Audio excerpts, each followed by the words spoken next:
House in Baltimore and the Bronx, and the Orioles going up to take on the first place New York Yankees. There'll be plenty of coverage out at WNST.net as well as in our social media.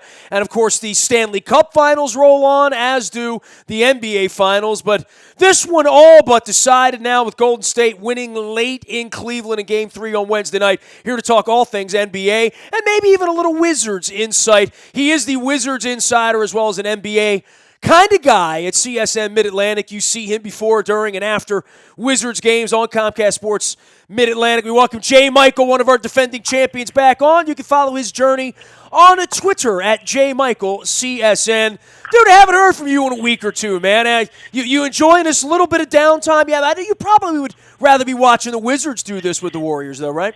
Yeah, I thought we'd at least get to see the Wizards in the Eastern Conference Finals to be playing against Cleveland. I thought we'd at least get to that point. But, the flip side of it is a long season, in the NBA is just it's such a task that, the flip side of it is, hey, I get off early. So I guess you could call it a win-win, but I actually thought the Wizards could at least get to the Conference Finals and had a shot at it at Boston, but they couldn't quite get it done. In viewing this series, and you watch more basketball than anybody I know, I don't think there's any thought that the Wizards could have hung with the Warriors. I mean, maybe they could have hung with the Cavaliers. Maybe they could have won in 6 or 7 games.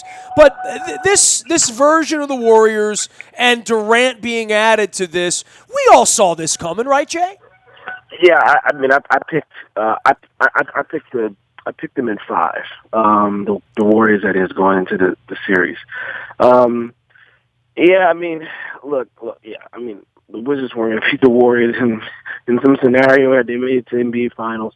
I thought they would have been a better matchup for Cleveland and Boston just because of a style thing, but thought Cleveland would have won that series. Even though Cleveland has LeBron going against Golden State, because Cleveland's such a bad defensive team, they've been a bad defensive team all season for 82 games. I picked Golden State to win this series in 5 going in. So Cleveland's biggest issue was always going to be defense. They're not going to be able to outscore Golden State now that they have Kevin Durant. I thought it was just as simple as that. So when Cleveland came back from that 3-1 deficit last year, they actually played some good defense.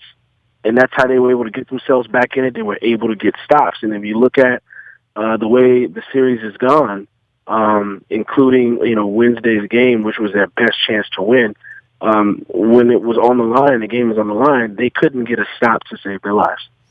Well, in the case of LeBron and what they've tried to put together in Cleveland, what was the hope or the scenario there?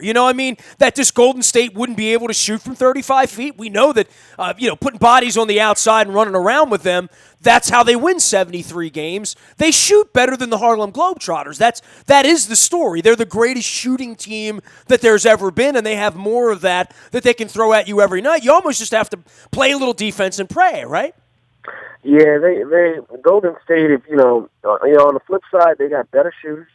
They have more shooters, and they're a good defensive team. When they really lock in and they want to be a good defensive team, that's what they are. And when they were down 6 in game, I think it was game 3, with 2.5 minutes left, they went on an 11-0 run. And as impressive as their shooting was, they forced Kyrie Irving into an isolation play, dribbled out the clock, took a terrible shot over Klay Thompson.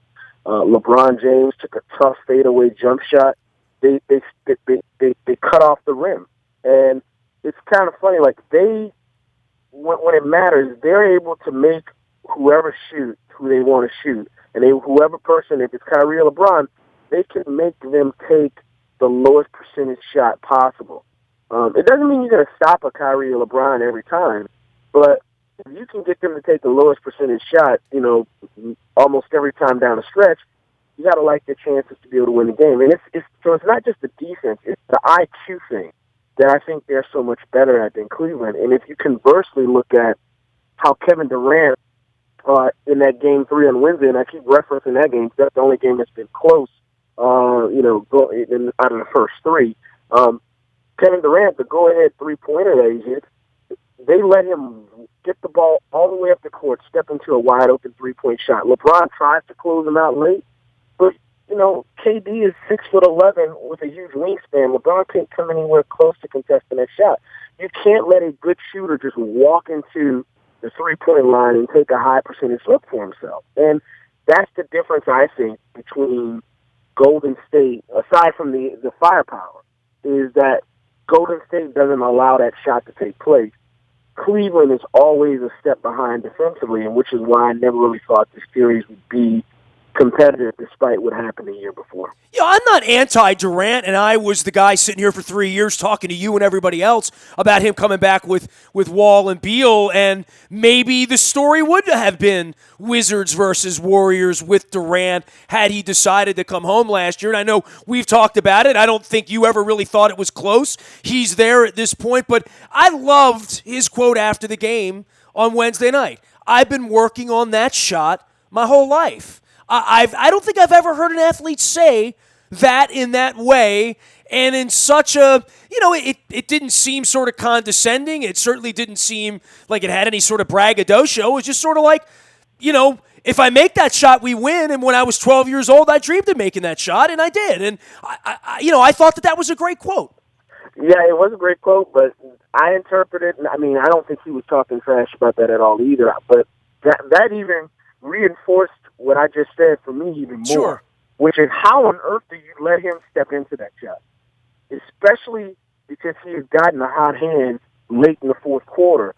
How do you let a guy just bring the ball down the court and step into a shot that he's comfortable making? Kevin Durant has shown us throughout his career that's a comfortable shot for him. If he misses that shot, it's still bad defense. You look at, I think the score is 113-107 at one point. Steph Curry gets the ball after Kevin Love missed the layup, and nobody touches him. Nobody tries to stop him or the ball going straight up the court to make an uncontested layup. Those are the kind of things that Cleveland does defensively that they've been able to get away with against lesser teams. But if you play a team that's obviously the quality of Golden State, all of those things are going to catch up to you. And with Kevin Durant, also on Golden State, with Steph Curry and Klay Thompson and all these guys hitting shots, it's kind of obvious, isn't it? If you don't play responsible defense for 48 minutes, that's too many shooters for you to overcome, because eventually they're going to get you. And I don't even believe out of two of the first three games, I don't even think that Golden State played its best basketball in two of the first three games of the series. And they still won. And, that's saying something. If they start hitting on all cylinders, who knows what a game would look like in the series, because they're just head and shoulders above everybody else. And I think they're positioned to go to, provided their core stays together, they're positioned to go to five more NBA finals, and potentially win all of them. That this might be as close as to the Bill Russell Celtics that we've seen, because they're going to go to the finals, I think, that many times, and they're going to be the favorite most of the time. He is J. Michael at CSN. You can follow him out on Twitter, J. Michael CSN, Wizards Insider. Anything you want to say on Durant and on his decisions and where he's going? And, I have talked to other people, and I read that, maybe he would want to come back to D.C. after winning. That if you're a Wizards fan, you should be rooting for him to win, because that would be the thing that would probably bring him home to try to win at home the way that LeBron went back to Cleveland. I don't know Durant. I know you've spoken to him. You've had passings with him and whatnot. Is there any burn for him to do that? And can the Wizards win as constructed, to your point, if they've got to, even if they get good enough to, and LeBron regresses or gets injured or something weird happens, or, they beat Toronto in 6 next year in the Eastern Conference Finals and get to the finals, what's it going to take for the Wizards to get to this level? Well, the Wizards are missing that one next, I don't know if I would say star. They need a third guy. Look, they have a third guy in the sense that you have Wall, Beal, and usually on any given night, that third guy is either Otto Porter or it's Marquise Morris, right? It's sometimes Sometimes it's neither one of those guys. Sometimes it's just Wall and Beal. They need a consistent third guy who puts fear in the defense, that opens up the floor for them. And actually, Marcus Morris puts more fear as the third option than Otto Porter at this point, because he can get his own shot, and he can go one-on-one, and he can be a matchup problem in ways that Porter isn't always at the small forward spot. But I think in order for the Wizards to move up to that next level, to be able to say, well, they're at least going to make the Eastern Conference Finals this year. In order for them to do that and compete for an NBA final spot, they got to go for that third guy. And Paul George is my favorite one. Guy who's in Indiana, who has a year left on his contract with an option year after that he's clearly not going to honor.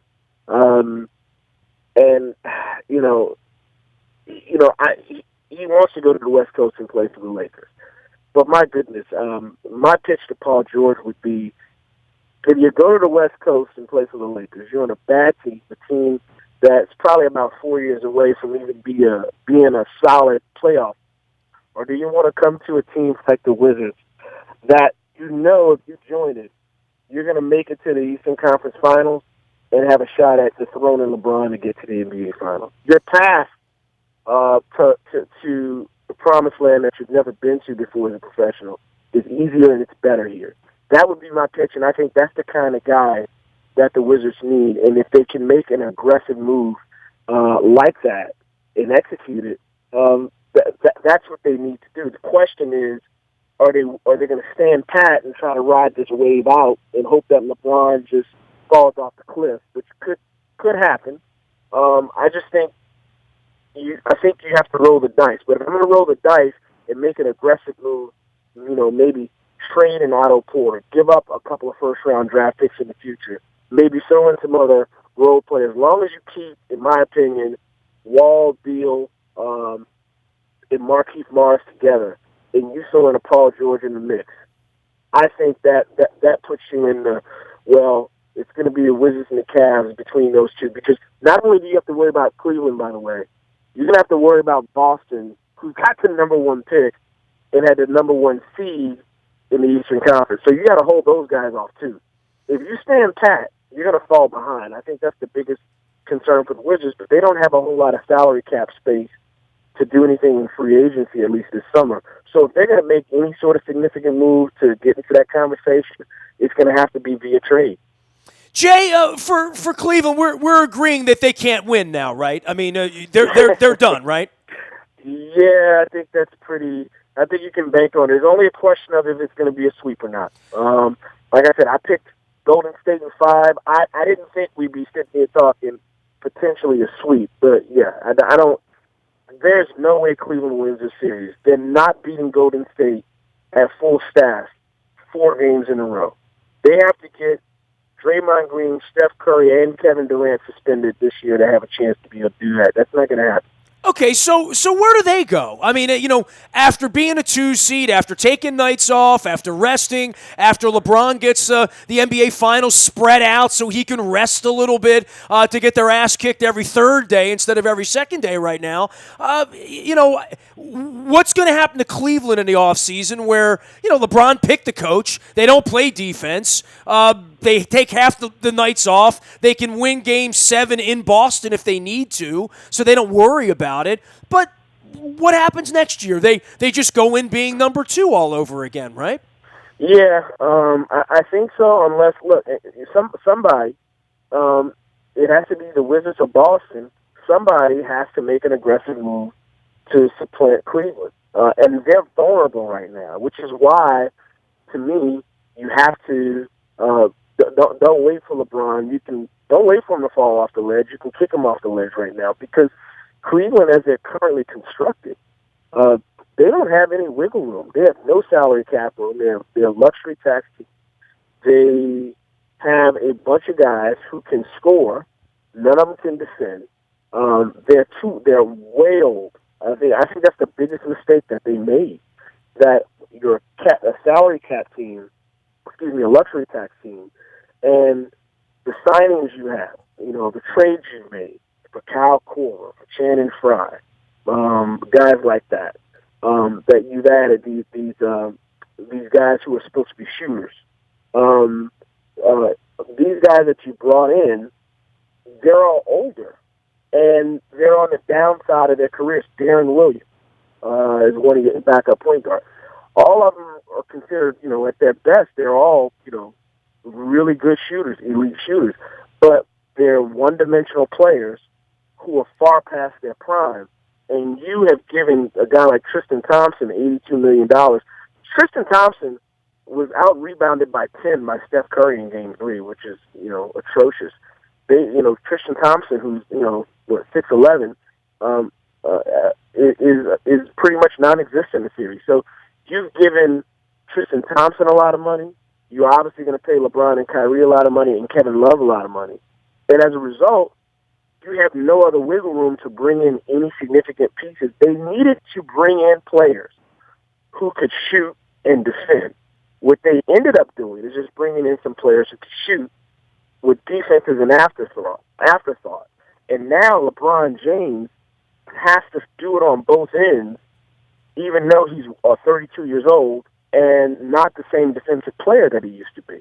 So you haven't alleviated any pressure off LeBron James on the defensive end because he still has to take on the tougher assignment every night, and he can't do that anymore. So the flaw that they made, aside from going older with so many of these role players they put around him, is that none of them can defend to help LeBron, who's not a good defensive player anymore, one-on-one defensive player, to help Kyrie, who's never been a good defensive player, to help Kevin Love, who's never been a good defensive player, and you're seeing the results of it. I don't know where they go. They're going to have to make a deal of some sort, a major deal, meaning trading a guy like Kevin Love to bring in other pieces to help alleviate that. But, man, that's easier said than done because of, the salary cap and the salary structure in the NBA and the way trades are executed doesn't make trades that easy, because you got to get the salary match. Trading in the NBA is one of the toughest things to do, particularly when another team knows that you're in desperation mode. And so they're not going to offer you, generally, they're not going to offer you what you maximum value for what you're putting on the table. They're not going to offer you the most pieces. They're not going to necessarily offer you a first-round draft pick for it because they know you're desperate. They're in a power position. So Cleveland's going to be in a tough spot. And the other thing, of course, is there are a lot of teams, particularly in the Eastern Conference, they're not going to want to help a team like Cleveland fix those problems for themselves. It would be dumb. If you help them fix that problem, kind of like what the New York Knicks did when they gave Cleveland J.R. Smith and Iman Shumpert. That was a dumb move because why would you enrich a team in your own conference when you're trying to come up and get better and have a shot at getting in the playoffs, eventually competing for a championship?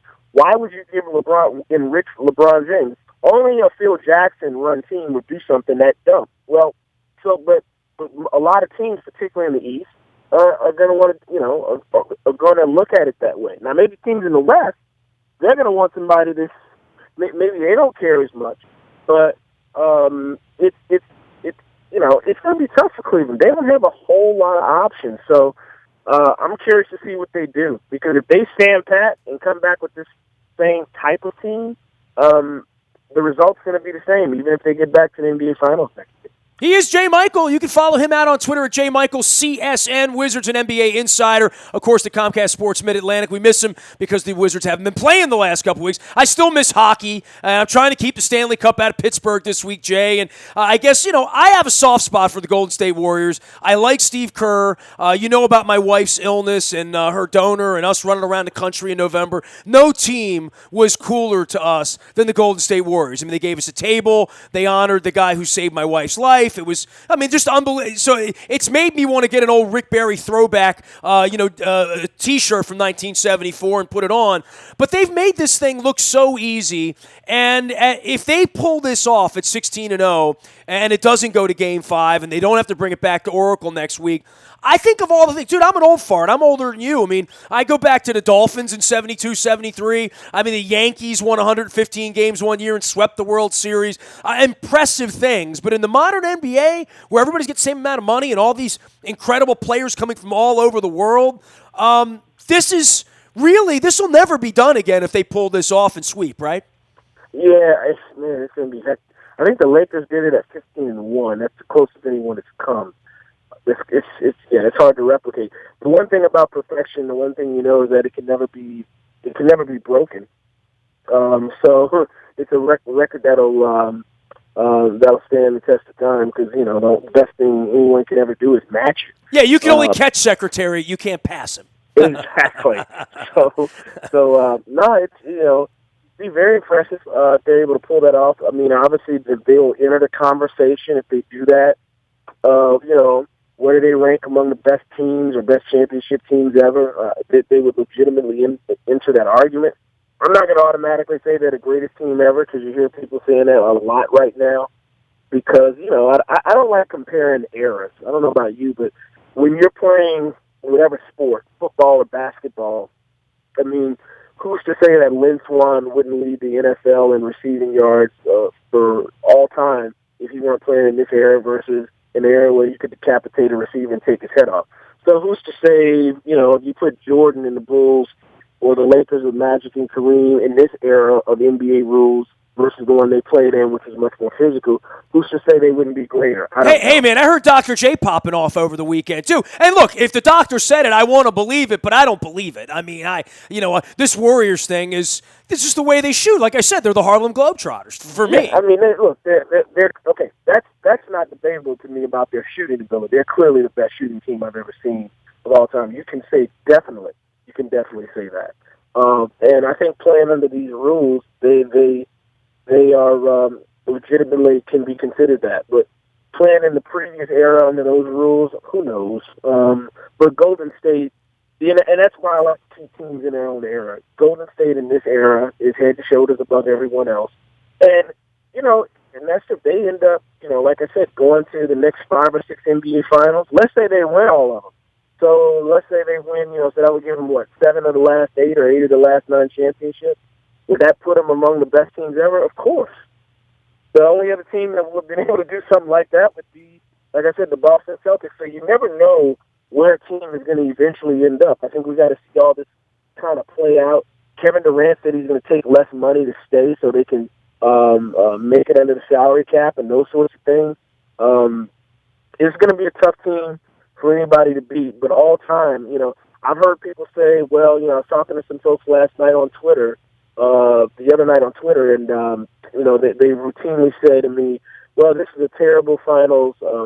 Nobody cares. And I said the first 2 games, at least, when they released the ratings, showed that a lot of people care. It was the highest-rated final since Michael Jordan in 1998. So a lot of people may not like the dominance of Golden State. They may not like that this series is has turned into a one-sided series. But people are watching because you have star power, LeBron and KD and Kyrie, and those guys, and Klay Thompson.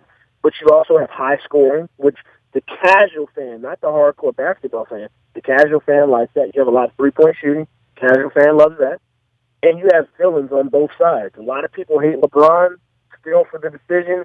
A lot of people hate Steph Curry for being cocky and Kevin Durant for his decision. So you have, to me, all the elements you need. But the last one is you have a team going for perfection. And people want to see if they can achieve it. And they want to see if they can achieve it against a player in LeBron that they consider the best of his era, if not one of the best of all time. So, and it will be interesting to see if they roll over in Game 4, right? I mean, right. Home crowd, nobody wants to be there. No one right. in Cleveland wants to go to Game 4 and watch them get their ass kicked. You're only going because you paid for the ticket and you're figuring why, at least maybe we can send them off with a victory and, not watch Game 5. But, yeah, but all of those things I just said, those are reasons why I think people are going to tune in to see Game 5, despite, how they're going to tune in for Game 4, because despite the way the series has gone so far. So there's still a lot of intrigue, and I think there's a lot of disbelief that a LeBron team, and that LeBron's team is getting beat this way.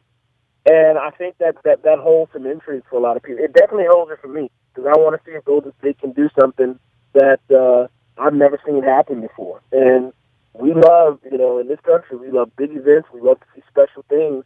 Even if it's a pants down spanking like this is turning out to be, we want to see it. And also, we want to see if they pull it off. We want to see how a guy like LeBron acts after getting humiliated, if that is what happens by being swept. If that in fact happens, we want to see a response. And it's theater.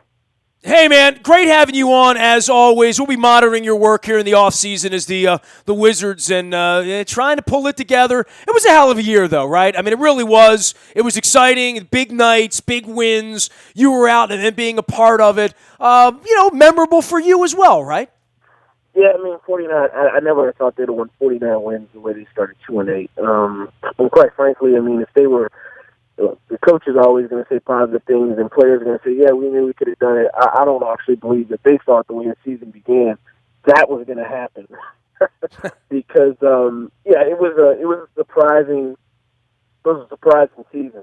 And it was Wall's best season of his career, and it was Bradley Beal's best season of his career. And I think throwing in Scott Brooks kind of like a fresh face, a fresh voice, a different attitude, a different style of play, it all just kind of worked out. So, but they set the bar high for themselves going into next season. So as good as this season was, now I think everybody's expecting, even though they don't have a lot of salary cap room, even though it seems like, it looks like they're going to bring back Otto Porter, but it doesn't seem like they can make a whole lot of changes to the roster because of the salary cap situation. People are going to expect more. They're going to expect now a 50-win season. They're going to expect Eastern Conference Finals appearance, and you're going to have to deliver that to keep this rolling. If you don't deliver that, you take a few steps back, and everybody's like, "Oh, this is the same old Wizards." So, well, there's only one way to go when you get to be that good is backwards, right? I mean, there's two steps up and 10 steps back, right? Right. Yeah, and so as a result, they raised the bar on themselves, which is good. But now they've added the pressure, and they got to do more. While, we were just discussing, a team like Boston is in a perfect position with the number one pick. They have 4 draft picks in total, and a very deep draft. Boston can get significantly better. Can you do enough to make sure you're at least better than Boston or Cleveland? You got to be better than one of them to make sure you get to the conference finals. That's the next step for the Wizards. If they're able to do that, I mean, that makes this 49-win season even greater for them, because that would be considered the stepping stone under Scott Brooks. But that's a lot of work to do, because Cleveland may not be able to get a whole lot better, but the separation between Cleveland and the Wizards this season is still a significant gap, and so they got to find a way to close that against them or close it against Boston. Like I said, they were close when it came to beating Boston, but Boston is in position to get so much better.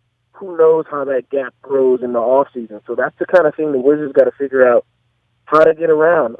So that means Wall and Beal even have to be better, and they got to find a way, in my opinion, to do something to shake up the roster to help them move up to that next level, because it's there for them. It's there for the tape.